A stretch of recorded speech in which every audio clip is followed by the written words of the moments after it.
एक क्रिएटिव, एक रिस्पॉन्सिबिलिटी के साथ काम करने वाला इंसान तब झलकेगा जब आप सारी भाषा पर कंट्रोल रखें। तो ये बातें थोड़ा सा मुझे अजीब लगा है, तो पता नहीं आपको कौन ट्रेनिंग किया है। ये जो लहरा करके जो बोलते हो गुड मॉर्निंग सर, तो किसी को रिस्पेक्ट नहीं करते। मुझे लगता है किसी का उपहास के बारे में भाई जी की मैं समझता हूं कि इस पर थोड़ा सा कंट्रोल होगा। Yes sir. चलिए, मैं आपकी क्लास में शुरुआत हो चुका है आपका क्लास, और हम आपसे मिलने के लिए आज आए। हमें पहचानते हो ना सभी लोग की? भाई लोग पहचानते?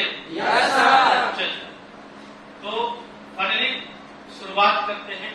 9th आपका क्लास है, और 9th क्लास के बाद हम लोग का जो जर्नी चलेगा अगले 2 साल में, बी केयरफुल, आप अपनी सारी बातों को दिमाग में बैठा करके चले जो बातें मैं बोल रहा हूं। इसके पहले भी आप किसी न किसी स्कूल में पढ़ रहे थे, और उसके बाद भी आप यहाँ स्कूल में आप एडमिशन लिए, बट बेसिक अंतर कहाँ है ये समझना पड़ेगा।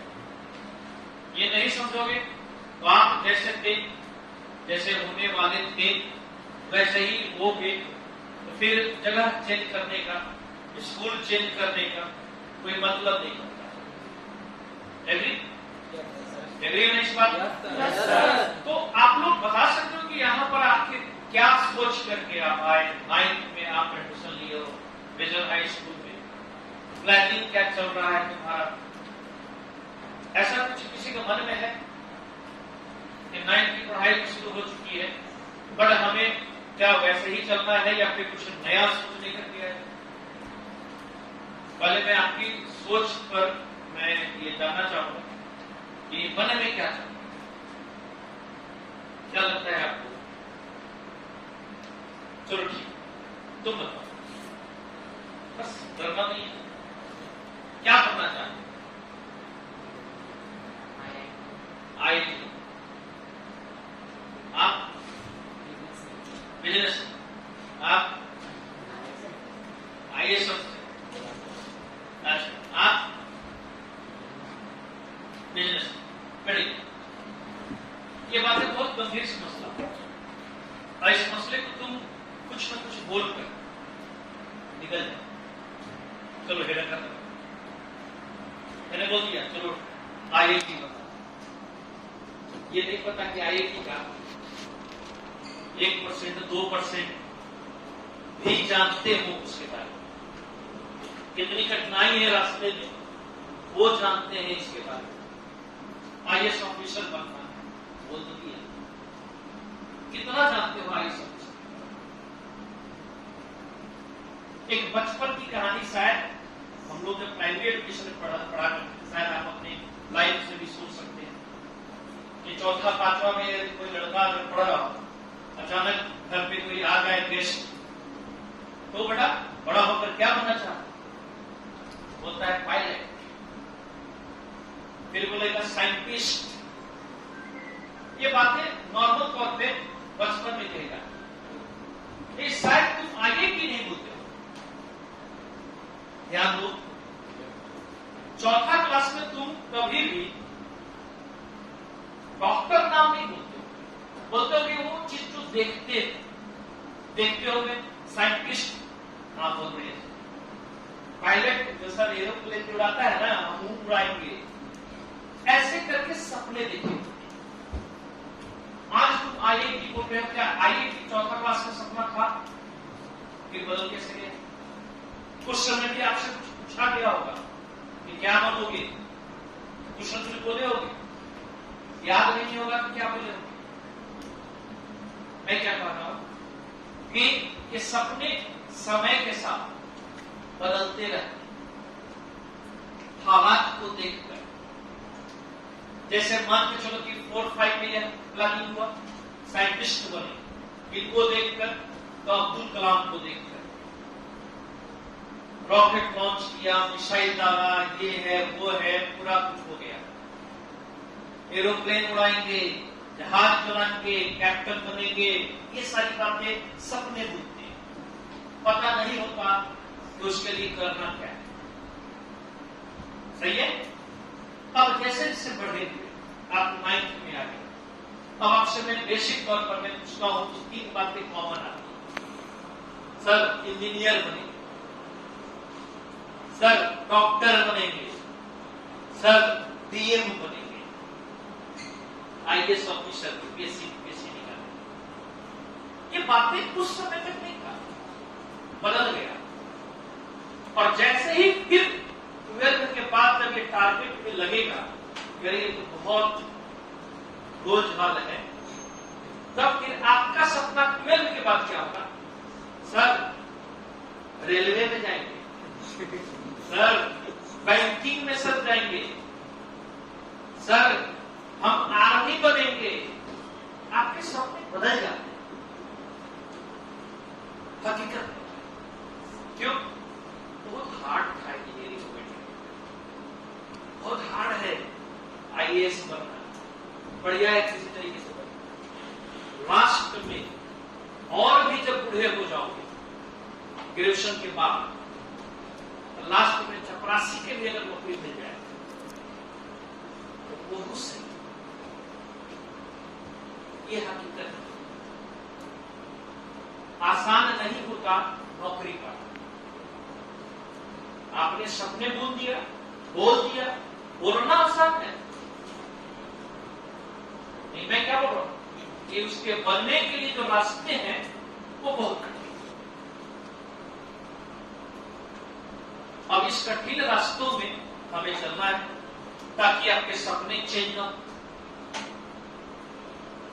ये न कि बाद में पता चला कि हम इंजीनियर बनने चले थे, पता चल रहा है चपरासी की नौकरी के लिए फॉर्म भर रहे, आर्मी की बहाली आई है, चलो सुबह 4 बजे दौड़ रहे हैं। आपके गांव देहात में देखे होंगे आप, बहुत सारे लोग आर्मी के लिए दौड़ रहे हैं। क्यों? बढ़िया ही एक शारीरिक कष्ट और एक मानसिक कष्ट, गौर करना, दोनों में ज्यादा कष्ट कौन देता है? मानसिक या शारीरिक? मानसिक और शारीरिक दोनों आवाज आ रहा है। बताता हूं, यह एक आकलन है कि 2 घंटे का मानसिक कसरत 8 घंटे के शारीरिक कसरत के बराबर। जो एक मजदूर देखते होंगे डेली बेसिस में कहीं किसी मकान में ईंटा ढो रहे होते हैं, वह 300 रुपया पर डे कमाता है। उसके लिए कितना घंटा कटता है? 8। ईंटा ढोता है, बालू ढोता है, सीमेंट ढोता है, कुदाल चलाता है, और फाइनली तौर पे 8 घंटे में कितना मिलता है? 300 रुपये। और एक डॉक्टर किसी एसी चैम्बर में बैठ करके, और आप जब जाते हो वह एक पेपर पे 4 दवा का नाम लिखता है। कितना लेता है? कोई 600 लेता है, कोई 800 लेता है, कोई 1000 लेता है। सिर्फ और सिर्फ कितने लाइन लिखने के लिए? 4 लाइन भी मत बोलो, 4 वर्ड बोलो। बेईमानी है कि नहीं? बोलो। सही है? क्यों? क्यों बेईमानी नहीं? वो 8 घंटा मेहनत किया और वो 300 रुपया किया, और आप मात्र 4 दवा का नाम लिख रहे हो, 800 रुपये दवा भी नहीं दे रहे हो। घरों में जाकर के मेडिकल स्टोर में ले लेना। क्यों?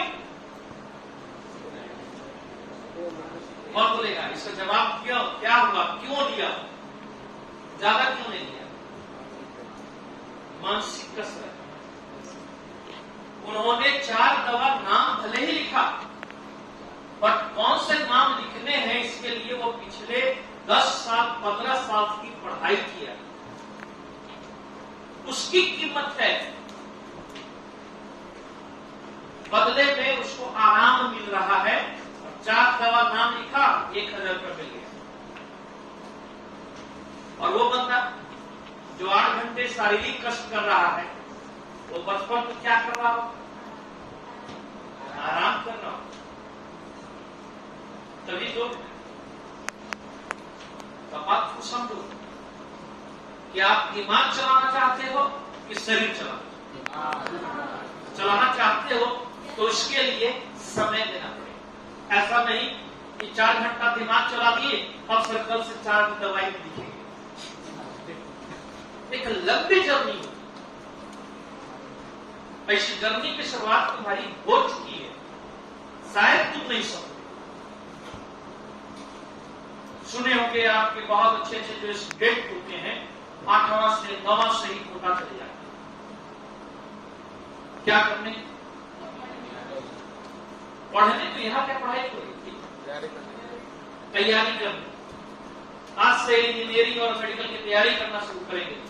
छोटा छोटा अमाउंट ही सही, आज से यदि हम पकड़ते चले जाएंगे तो 3 साल इधर और 2 साल इधर। मेरे पास कितने साल हो गए? 5 साल। और यदि आज नहीं किए तो लास्ट में महज सिर्फ 1 साल बचेगा, नहीं तो 2 साल बचेगा, और उसी में तैयारी करना। तो बताओ, जिस पढ़ाई को हम 5 साल करें और उसी पढ़ाई को यदि हमें 1 साल में करना पड़े तो कष्ट किसमें है? 1 साल में पढ़ना। तो बुद्ध से तालाब भरता है, इसका ख्याल रखो और आज से भरना शुरू कर दो। ये जो टॉपर वाली जो कहानी है, देखिए कि आप सेकंड रैंक लाया नहीं, फली तौर पे बात तो दिया, नौकरी लगी, पूरी ताली बजेगी,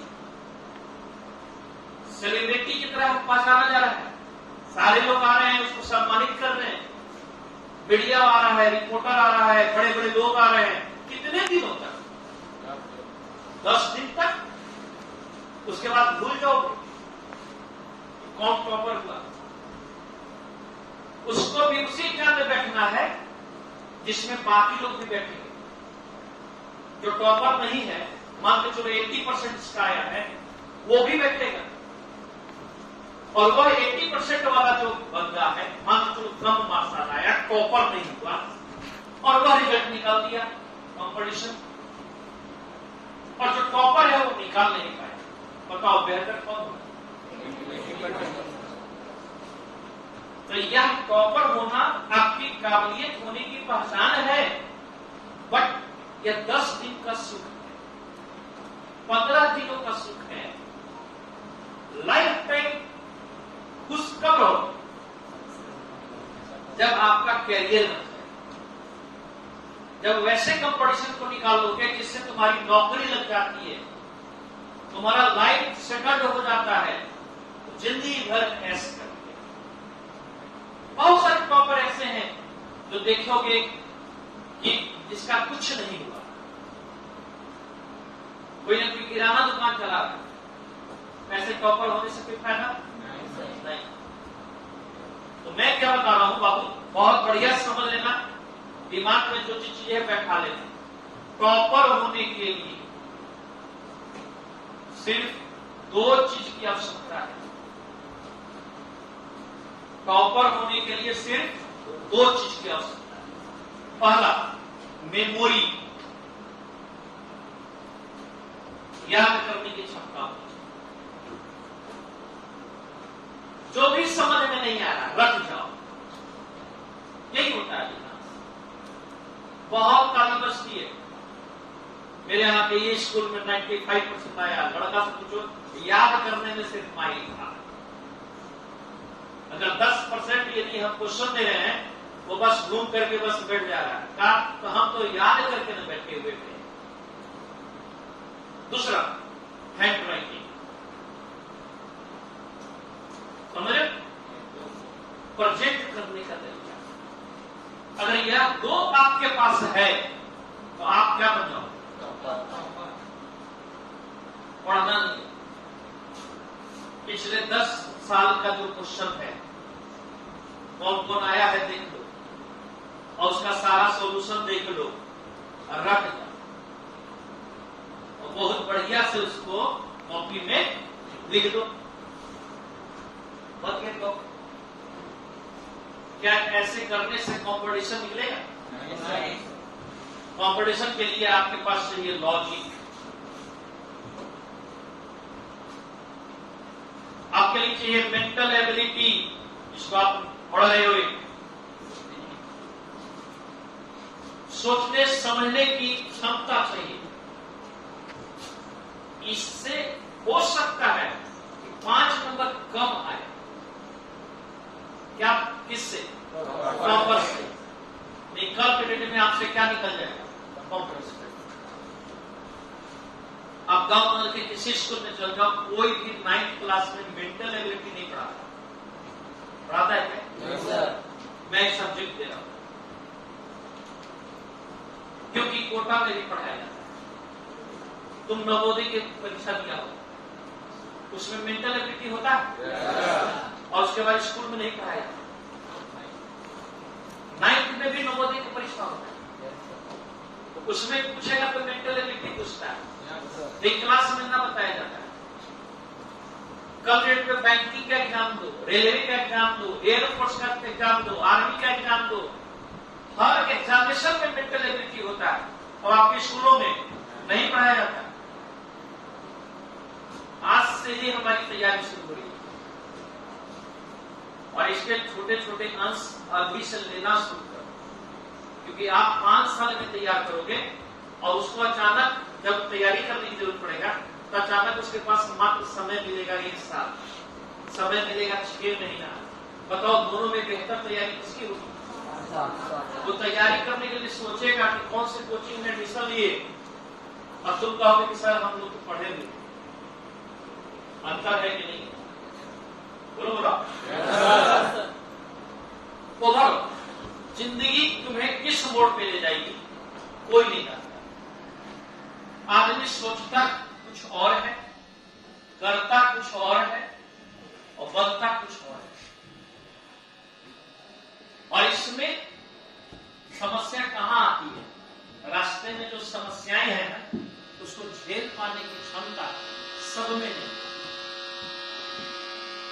ये मैं कह रहा हूं, तुम मिलाकर ये समझना पड़ेगा।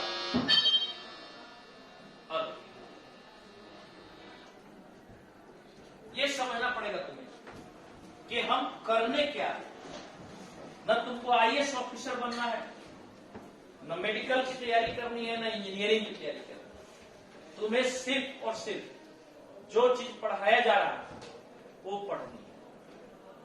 2 साल तक बिल्कुल आस्था के साथ। पढ़ाई क्यों जरूरी है, ये समझ में आया? Yes sir.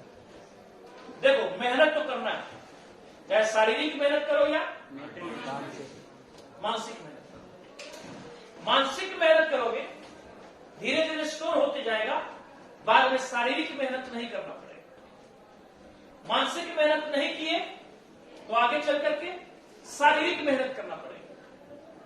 शारीरिक का मतलब रिक्शा चलाना पड़ेगा, ऑटो चलाना पड़ेगा, किसी दुकान में किसी के यहां जाकर के ड्यूटी लेना पड़ेगा, कुछ ना कुछ तो करना पड़ेगा। कब? जब आप मानसिक अगर कसरत नहीं करते।